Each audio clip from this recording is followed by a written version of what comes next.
6,500 కోట్ల రూపాయలు ప్రభుత్వ ఉద్యోగస్తుల జీతభత్యాలు, పెన్షన్లు, అవుట్సోర్సింగ్, కాంట్రాక్ట్ ఏదన్నా అనుకోండి, మీకు ప్రతి నెల జీతభత్యాలు ఇవ్వడానికి 6,500 కోట్లు పోతున్నాయి. ఇంకొక 6,500 కోట్లు అయ్యగారు చేసిన అప్పులకు తప్పులకు ప్రతి నెల 10 తారీఖు లోపల కట్టాల్సి వస్తుంది. 7 లక్షల కోట్ల అప్పులు చేసిండు, కాళేశ్వరం లాంటి తప్పులు చేసిండు. ఈ రెండింటి కలిపి, అప్పులకు తప్పులకు కలిపి, ఇష్టం ఉన్నా లేకపోయినా, నాకు నచ్చినా నచ్చకపోయినా ఆయన నాకు ఇచ్చిన నజరానా ఏందయ్యా అంటే ప్రతి నెల 6,500 కోట్ల రూపాయలు నేను అప్పులోకి కట్టాల్సిందే. నేను ఒక పూట ఉపాసం పండినా బ్యాంకులో, రిజర్వ్ బ్యాంకులో పడంగానే వాళ్ళే గుంజుకుంటారు, నన్ను అడగను కూడా అడగరు. ఇది ఒక డబ్బా నా ఆదాయం. ఇందులో ప్రతి రూపాయి పడంగానే మొదటి తారీఖు నుంచి 10 తారీఖు లోపల ఈ అప్పులు ఇచ్చిన బ్యాంకులు, రిజర్వ్ బ్యాంకు నుంచి అటే తీసుకొని పోతారు. 6,500 అటు పోయినాయి. మీరు మా బంధువులు, ఆత్మబంధువులు కాబట్టి 6,500 కోట్లు మీ ఉద్యోగస్తులకు ఇస్తున్నా. 13,000 కోట్ల రూపాయలు అయిపోయినాయి. ఇక నా దగ్గర ఎంత మిగిలిందా అంటే 5,000 నుంచి 5,500 కోట్లు. ఇక నేను మిమ్మల్ని అడుగుతున్నా, ఈ 5,000 నుంచి 5,500 కోట్లల్లా షాదీ ముబారక్, కళ్యాణ లక్ష్మి, పెన్షను, రైతు రుణమాఫీ, రైతు భరోసా, ఇట్లా 25-30 ప్రభుత్వ సంక్షేమ పథకాలు ఉన్నాయి. ఇవి కాకుండా అర్ధాంతరంగా ఆగిపోయిన కాళేశ్వరం కట్టాలి, కూలిపోయిన శ్రీశైలం లెఫ్ట్ బ్యాంక్ కెనాల్ని కట్టాలి, పాలమూరు రంగారెడ్డి ఎత్తిపోతలు కట్టాలి, రీజనల్ రింగ్ రోడ్కు నిధులు ఇవ్వాలి. ఈ రాష్ట్రంలో ఏం అభివృద్ధి చేయాలన్నా కూడా ఇందులో నుంచే తీయాలి. ఇక నాకున్న వెసులుబాటు 5,000 నుంచి 5,500 కోట్లు. నేను ఇచ్చిన గ్యారంటీలు కానీ, అంతకుముందు నుంచి వచ్చిన వారసత్వం కానీ, ఇవన్నీ కలిపితే నాకు ఇంకొక 18,000 కోట్లు కావాలి వాస్తవంగా. ఆయన కాంట్రాక్టర్లకు అగ్రిమెంట్లు చేసిండు, ఆయన కమిషన్లు తీసుకొని ఆయన వెళ్ళిపోయిండు. ఇవాళ వాళ్ళ పేమెంట్లు నేను వచ్చి కూర్చున్నప్పటికీ 42,000 పేమెంట్లు బకాయిలు పెట్టిపోయిండు ఈ కాంట్రాక్టర్లకి. ఇక విద్యుత్ శాఖ ఇవన్నీ మళ్ళీ పక్కన పెట్టాలి.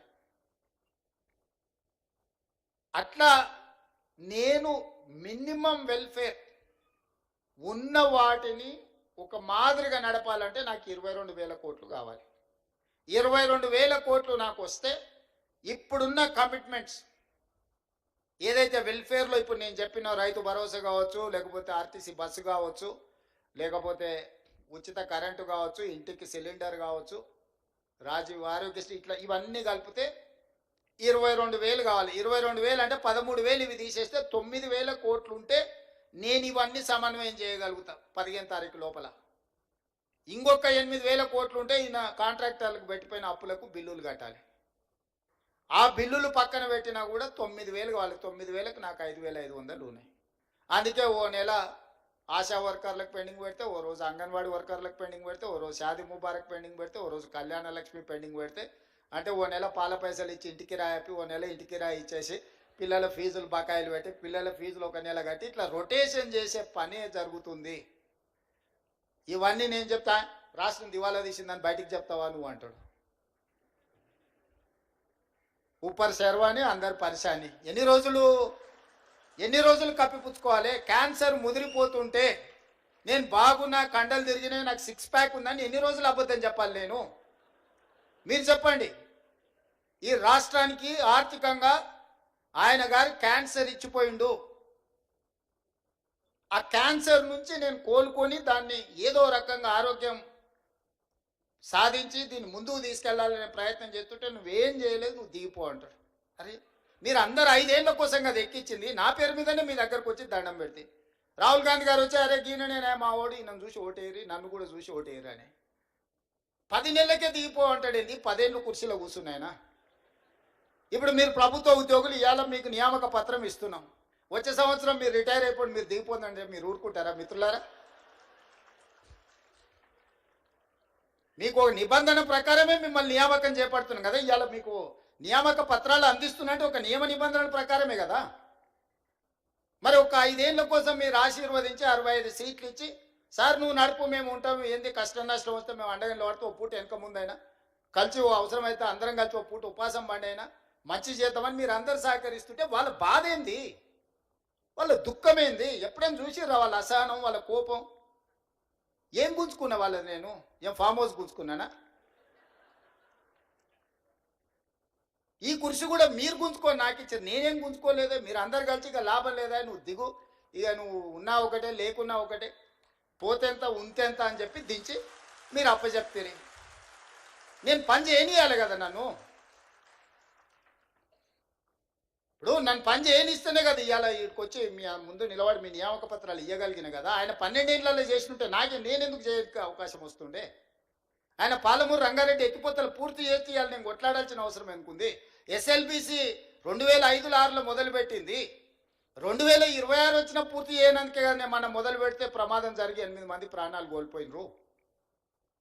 భీమా, నెట్టంపాడు, కోయిల్ సాగర్ ఏదైనా ఆనాడు మేము కట్టిన శ్రీశైలం, నాగార్జున సాగర్, శ్రీరామ్ సాగర్ ఏ ప్రాజెక్ట్ అయినా చూడండి, 60 ఏళ్ళు 70 ఏళ్ళ నుంచి నిటారుగా నిలబడి ఎన్నో తుఫాన్లకు ఎన్నో భూకంపాలకు తట్టుకొని నిలబడ్డ ప్రాజెక్టులు మేము కడితే, ఆయన గారు 1,00,000 కోట్లు పెట్టి కాళేశ్వరం కడితే కట్టుడు కూలుడు 2 అయిపోయినాయి. పనిమంతుడు పందిరేస్తానంట, కుక్కతో ఒక తలిగి కూలిపోయిందంట. దానికి మేము కాళేశ్వరం కట్టినాం, మేము కాళేశ్వరం కట్టాం. అది కాళేశ్వరం కాదురా ఆయన, కూలేశ్వరం ఎప్పుడో కూలిపోయింది. ఆయన ఏ మాత్రం సిగ్గుపడకుండా అబద్ధాలు మొత్తం ఫ్యామిలీ ఫ్యామిలీ ఫ్యామిలీ ప్యాకేజ్లో అబద్ధాలు మాట్లాడతారు. ఒక్కడనే ఏమన్నా చక్కగా మాట్లాడతాడు అంటే మీరు చూడరు. సరే, ఇవన్నీ నేను చూసుకుంటా, పిల్లల భవిష్యత్తు మీరు చూసుకోరు. నా కోరిక ఒక్కటే, రేపటి నాయకత్వాన్ని ఇవ్వాల్సింది మీరే. ఆనాడు మాకు చదువులు చెప్పిన సార్లు మాకు చదువు నేర్పిండ్రు కాబట్టి ఈరోజు ఈ రాష్ట్రానికి మేము నాయకత్వాన్ని ఇవ్వగలిగినాం. మేము ప్రభుత్వ పాఠశాలల్లో చదువుకొని వచ్చినాం, గ్రామీణ ప్రాంతం నుంచి వచ్చినాం, పల్లెటూరు నుంచి వచ్చిన వాళ్ళు. మేమేం ఆకాశం నుంచి ఊడిపడలే, అమెరికాలో చదువుకోలే, ఇక్కడనే చదువుకుని, ఇక్కడ గవర్నమెంట్ స్కూళ్ళనే చదువుకున్నాం. కానీ ఈరోజు ఓ బాధ్యత నెరవేరుస్తున్నాం, దీంట్లో ముందుకు వెళ్తాం. ఇందులో ఇట్లాంటి ఒడిదుడుకులు వచ్చినప్పుడు మేము ఎదుర్కొంటాం. అవసరమైనప్పుడు మీరు సహకారం అందిద్దురు. రేపటి భవిష్యత్ తరాలను నిర్మించడానికి మీ సహకారం అవసరం మిత్రులారా. కొన్నిసార్లు ఏదైనా అటు ఇటు పూట వెనక ముందు ఆలస్యమని, ఇది మన కుటుంబము.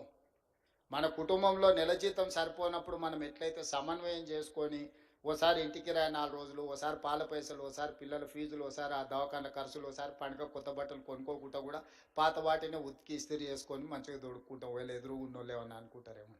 ప్రభుత్వం కూడా గింతే. ఇదేం